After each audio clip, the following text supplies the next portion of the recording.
MCQ number 7 है the magnitude of the displacement is equal to the distance covered in a given interval of time.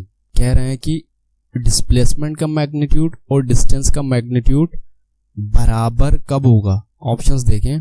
Option A है moves with constant acceleration along any path, यानी किसी भी रास्ते से constant acceleration से move करे। Option B है moves with constant speed.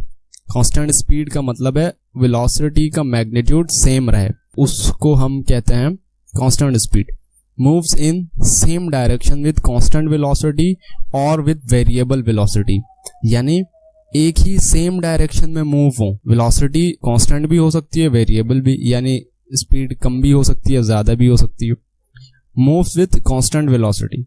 अब अगर मैं आपको बताऊं, अगर आपको पॉइंट ए से पॉइंट बी पहुंचना है तो आपके पास ये शॉर्टेस्ट डिस्टेंस क्या है, ये, और इसी को मैं क्या बोलूंगा, डिस्प्लेसमेंट, और यही क्या है, डिस्टेंस।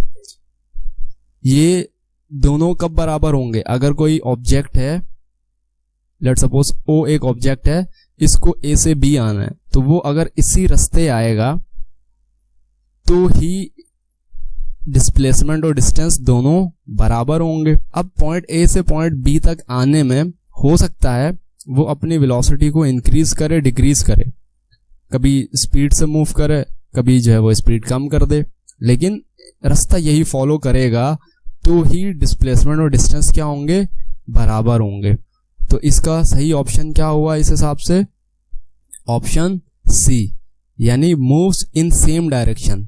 डायरेक्शन सेम होनी चाहिए, एक ही डायरेक्शन होनी चाहिए, वेलोसिटी कांस्टेंट हो या नहीं हो इससे कोई फर्क नहीं पड़ता, तभी डिस्टेंस और डिस्प्लेसमेंट क्या होंगे, एक दूसरे के इक्वल। MCQ नंबर 8 ये पिछले MCQ से रिलेटेड है, बिल्कुल वैसा ही है, इसको तुम खुद भी कर सकते हो। इसमें भी क्या होना चाहिए, move in same direction. Option B इसका आंसर है, क्योंकि जैसा डिस्प्लेसमेंट और डिस्टेंस के दरमियान रिलेशन है, उसी तरह वेलोसिटी और स्पीड के दरमियान, वेलोसिटी और स्पीड भी तभी सेम हो सकती हैं जब पार्टिकल सेम डायरेक्शन में मूव करे। सही है, अगर डायरेक्शन चेंज हो जाती है तो फिर उसकी स्पीड अलग और वेलोसिटी अलग हो जाती है। An athlete completes half a round of circular track of radius r, then the displacement and distance covered by athlete are। अगर मैं यहां पे सर्कल ड्रॉ करके आपको दिखाऊं, सही, मान लो ऑब्जेक्ट जो है वो इस पॉइंट ए से शुरू करता है मूव करना, पॉइंट बी तक आता है, तो पॉइंट बी तक आया तो ये हाफ सर्कल कंप्लीट हुआ, और इसका रेडियस जो है वो r है, यहां से यहां तक डिस्टेंस r, और यहां से यहां तक का भी डिस्टेंस r। तो जब वो a से b मूव करके आएगा, यानी सर्कुलर ट्रैक के थ्रू, तो उसका डिस्प्लेसमेंट कितना होगा, तो यहां से a से b तक का ये डिस्प्लेसमेंट ये हो जाएगा 2r। डिस्प्लेसमेंट शॉर्टेस्ट डिस्टेंस होता है, तो शॉर्टेस्ट डिस्टेंस ये वाला रास्ता है 2r, और डिस्टेंस कितना हो जाएगा, डिस्टेंस ये सरकमफेरेंस, यानी सरकमफेरेंस ऑफ सर्कल बराबर होता है 2 पाई r के, टोटल पूरे सर्कल का। तो अगर हाफ सर्कल का करेंगे तो ये क्या हो जाएगा, डिवाइड बाई 2, 2 से 2 कैंसिल, तो इसका आंसर क्या आ जाएगा, पाई r। तो इसका ऑप्शन है सही ऑप्शन, ऑप्शन ए।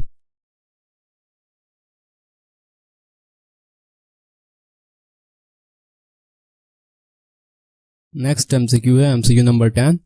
इसमें कह रहे हैं if two balls of same density but different masses are drop from a height of 100 meter then neglect air resistance. Option A है both will come together on the earth, both will come late on the earth, first will come first and second after that, second will come first and first after that.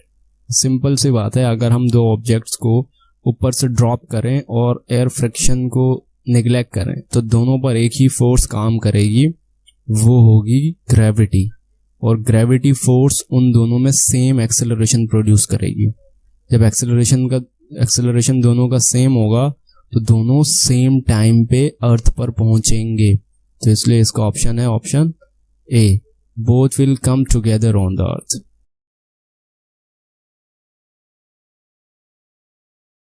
Next MCQ है, checkup only the correct statement in the following. इनमें से जो सही है उस पर tick लगाना। A body has a constant velocity and still it can have a varying speed. क्या ऐसा हो सकता है कि वेलोसिटी कांस्टेंट हो लेकिन स्पीड जो है वो चेंज हो? तो एक बात याद रखना, हम इस वेलोसिटी के मैग्नीट्यूड को ही स्पीड बोलते हैं, सही है। अगर हम डायरेक्शन की बात नहीं करें, सिर्फ और सिर्फ मैग्नीट्यूड की बात करें, तो वो ही उसकी स्पीड कहलाती है।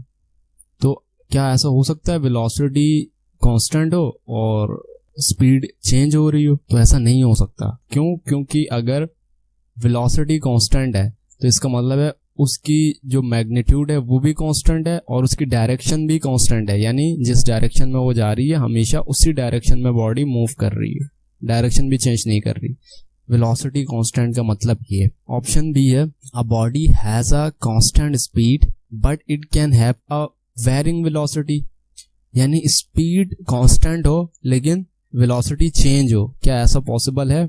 अगर मैं एग्जांपल लूं सर्कुलर मोशन की, अगर एक ऑब्जेक्ट जो है सर्कल में मूव करता है, ठीक है, और इस सर्कल में यूनिफॉर्म स्पीड के साथ मूव कर रहा है, मतलब ये कि इस पॉइंट पर उसकी वेलोसिटी 3 मीटर पर सेकेंड है और इस पॉइंट पर भी उसकी वेलोसिटी 3 मीटर पर सेकेंड है, इस पॉइंट पर भी, इस पॉइंट पर भी, लेकिन उसकी डायरेक्शन कंटिन्यूअसली क्या हो रही है? चेंज, सही है। तो इसलिए मैं कह सकता हूं कि कांस्टेंट स्पीड हो सकती है और वेरिंग वेलोसिटी भी। वेलोसिटी को हम दो तरीकों से चेंज कर सकते हैं, एक उसकी डायरेक्शन से और एक मैग्नीट्यूड से। मैग्नीट्यूड असल में स्पीड है, तो यहां पर मैग्नीट्यूड सेम है, स्पीड सेम है, बट डायरेक्शन चेंज करके मैं वेलोसिटी को चेंज कर सकता हूं। तो इसका सही ऑप्शन है ऑप्शन बी।